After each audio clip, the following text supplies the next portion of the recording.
Alright, so here is an update on Designs by Vivian's alterations that I've been doing this week. I haven't been sewing in my sewing room just because I have a little electric space heater and there is no insulation in this back wall over here, so it is bitter cold in here. I wish I had a thermometer in here just to see how cold it gets in here. Okay, hey, you, puppy. Ouch. Go on, go. Thank you. Okay, so we'll choose Mr. Johnson's jeans here. I did 3 pairs of jeans yesterday. Let's see if I can find them. Okay. So, what has happened, everybody does it, including me, when you go to pull on your jeans, what do? You grab your belt loops, like this, and pull your jeans up. Well, when you do that, you rip your belt loops down here. And you rip a big nasty hole in them. So that's what has happened here. Was I have 3 jeans. They all had the same hole. Maybe on the same belt loop. Not really sure. I didn't look. So what you do is I put a patch in here.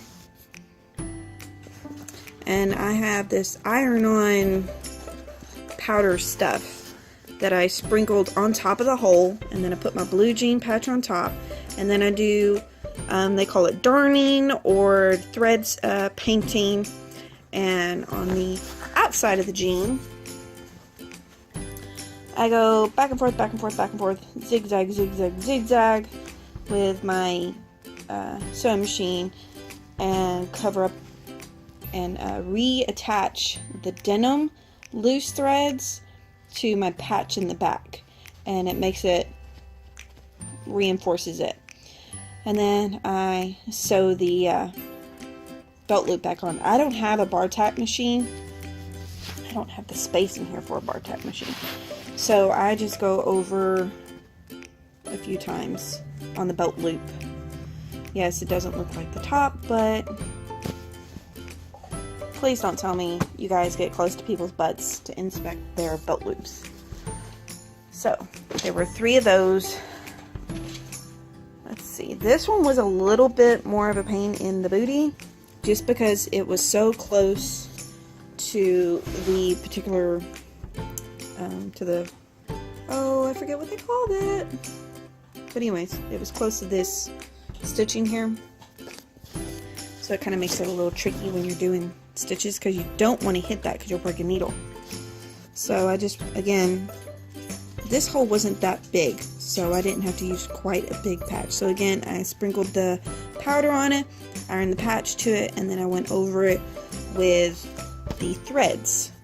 And I did a gray color because that was as close as I had to this black, because I knew that the black was definitely, you were definitely going to see it. So, and then I went back over the belt loop to attach it, and that's been reinforced. So we've got those going on.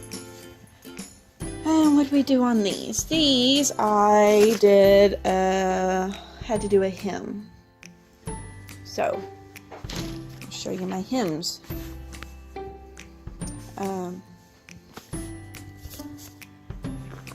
They look like this just because they haven't been ironed and they haven't been worn out and distressed.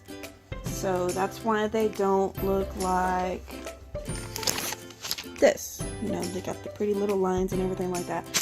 The way they do that is they distress them. So like they'll iron them many times, and they hit them with a hammer many times, and yeah, so they distress them. So that's what that looks like. And that's what the inside looks like. Let's see. I cut off 3 inches and re-hemmed it. He needed 4 inches cut off, but I needed a seam allowance, so I cut off 3 inches, and then I folded it under 1/2 inch, and then again, and that got rid of my inch, so cut off 4 inches. So that's what those are. Don't need to get them mixed up. So he had 2 pairs of jeans that way. And here's the other pair. And the way that I get over these, like this seam right here, you know, you've always got that one seam that is really, really thick. I came across a really neat trick, and that's what works for me, is, can't find it now. What did I do with it? Oh, here it is. The best thing about my sewing room is I have concrete floors and concrete steps, and I use a hammer. And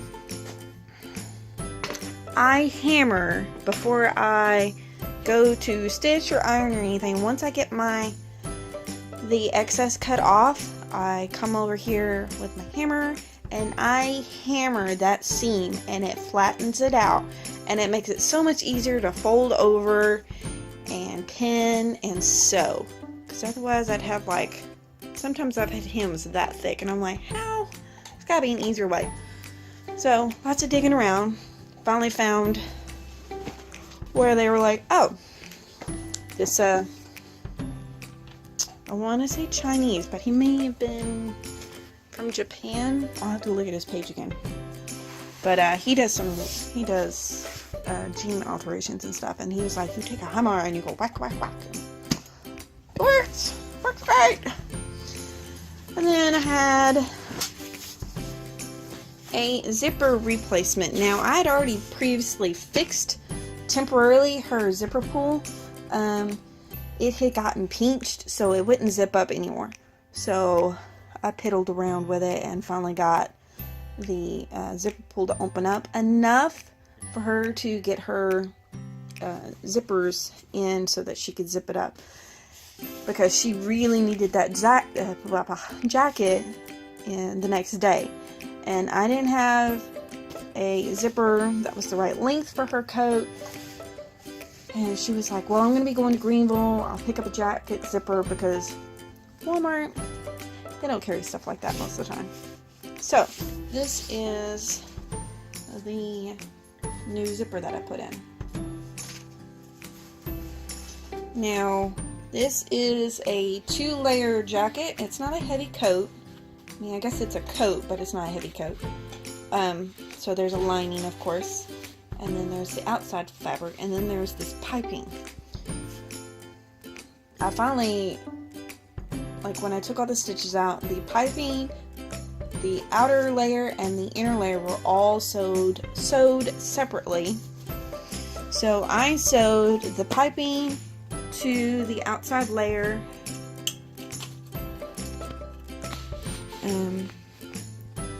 So I sewed those two together, and then I sewed the lining on to the zipper first, and then I turned it over, pinned everything really well, and then sewed the outer layer to the zipper. And so we got that back together. And of course, you know, yeah. So, see? Zipper works great now. So I know I normally do just pictures and stuff like that, but I wanted to actually show you guys. So her jacket is done. I've been swamped with work this week, and usually I get stuff done in a day, but just in case things come up, in which some stuff did come up yesterday, so I didn't get everything done, but I started telling people, okay, well, like the first person came in, okay, well, your stuff will be ready tomorrow. And then next person comes in, your stuff will be ready 2 days after that. And I just kept stocking them up like that, because I had another really big project that I was working on. Whew. And I'm finally done with that. But so I have a bag here that's got 4 more pairs of jeans that I need to cut and hem. And then I have a bag here with this is a knit fabric. If I can find the pant leg here. Okay, so here's the pant leg. This is a cover stitch. That's what that is. It's a cover stitch machine. There's my cover stitch machine. And it's not set up to do cover stitch, so I'll have to set that up. So there's 2 of those. And she just needs 2 inches cut off. It's not a lot, but she's having surgery and she doesn't want to be tripping over her pant legs, which I'm having leg surgery, or well, she's having a hip replaced. So yeah, I don't want to trip over my pant legs either. So that's that. Trying to think. Oh, I have another alteration in there. The way that I do my alterations, I don't know, I may have to change it because sometimes it comes back and bites me in the butt. It's not necessarily my mistake. He's a 28.5 inseam, so he didn't put the pants on. He just told me that's what he wanted, so I cut the overalls and hemmed them up. A few days later, he calls me and tells me that I did not touch his pants. I didn't do anything to them because they are still way too long.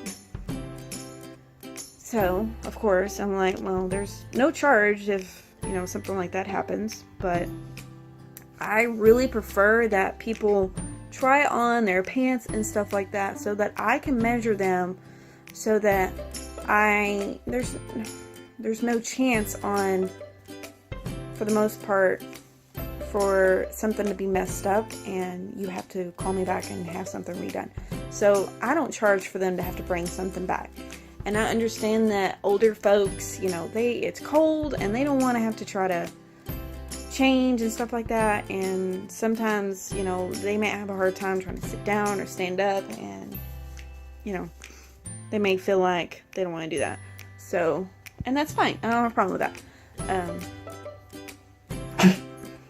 Why are you two in here? So they brought the overalls back to me and they pinned them, which is another scary thing because I will go off the measurement that they did. So I guess I will take a picture of the pant leg that they pinned with a ruler so that that doesn't come back and bite me in the butt, because sometimes that will. And I'll be like, sorry, I'm going over your measurements, and ooh, it makes me scared because I'm always afraid I'm going to cut something too short and have a huge screw up. Oh, I'm so scared of that. I think it's like my worst fear when I do alterations for people, because once you cut, there's no going back. So I guess that's really it. So I'm going to try to knock most of those out today, and I think that's it. I think that's all I got. I have a few more people coming in to bring me some stuff later this week. And I have people picking up later this week. But anyway, so that's my video for this week, I guess, my update. And then I will do another video here in a minute, and I will talk about the changes that are coming soon to my room here. So, alright guys, thanks very much for watching my videos. Like, subscribe, share, all that good stuff. You know the drill. What everybody begs you to do at the end and sometimes the beginning of the video. I am not going to be editing my videos on my bloops, so you'll just have to deal with my ramblingness and all that good stuff. So it's a real video. So yeah, so I guess that's it. I will do another video about my room here, and we'll post that. I'll post that. My husband's not here. He doesn't know anything about videos anyways. So have a great day, everybody, and I will catch you guys later. Bye.